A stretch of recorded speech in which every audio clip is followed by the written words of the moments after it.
Penemuan sebuah makam lama pada 11 Mac 1993 telah merungkai sejarah baru buat negeri Sarawak yang selama ini telah dikaburi oleh salasilah keluarga Brooke atau Rajah Putih sejak tahun 1841.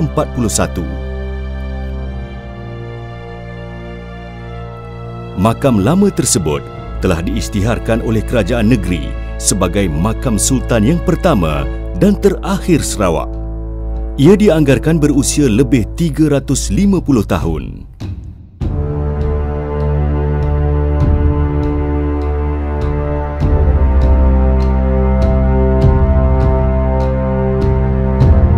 Ini membuktikan bahawa wilayah Sarawak yang pada ketika itu di bawah naungan Kesultanan Brunei mempunyai sistem pemerintahan yang tersendiri 240 tahun sebelum kedatangan James Brooke.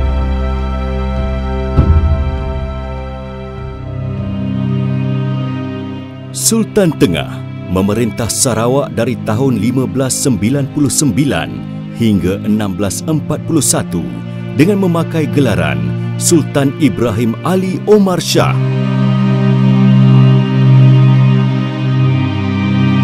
Setelah ayahanda baginda, almarhum Sultan Muhammad Hassan, iaitu Sultan Brunei ke-9 mangkat pada tahun 1598, takhta Kesultanan Brunei diwarisi putera sulungnya, Sultan Abdul Jalilul Akbar.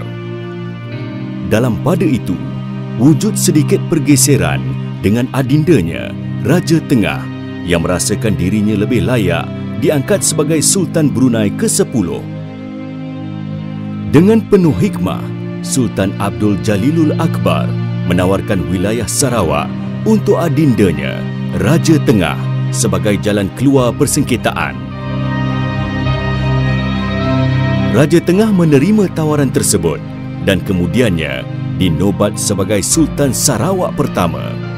Baginda membuat persiapan ke Sarawak untuk membentuk pemerintahan baru dengan diiringi oleh beberapa pembesar istana beserta 1,000 orang pahlawan dari suku Sakai, Kedayan dan Bunun.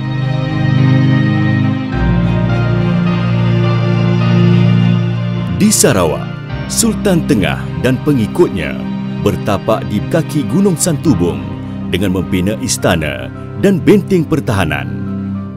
Baginda menyusun pentadbiran dengan melantik pembesar-pembesar seperti Datuk Seri Setia, Datuk Shah Bandar Indra Wangsa, Datuk Amar Setia Diraja dan Datuk Temenggung Laila Wangsa.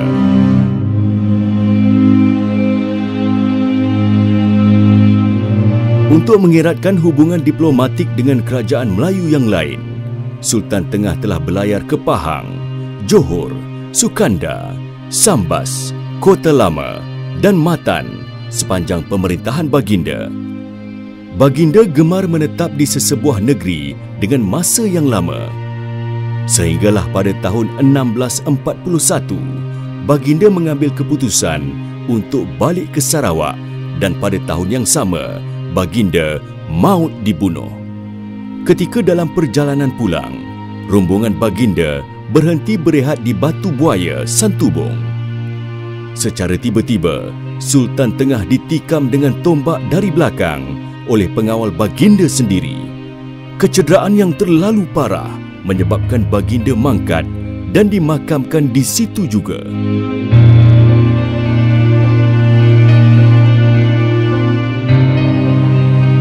Penemuan batu nisan di Batu Buaya pada tahun 1993 menandakan kubur tersebut bercirikan nisan yang bertaraf sultan. Selepas kemangkatan Sultan Tengah, tiada catatan yang menyebut bahawa Kesultanan Brunei ada menobatkan waris pengganti Sultan Sarawak. Namun, ada juga jurai keturunan Sultan Tengah yang menjadi pemerintah di Kerajaan Sambas.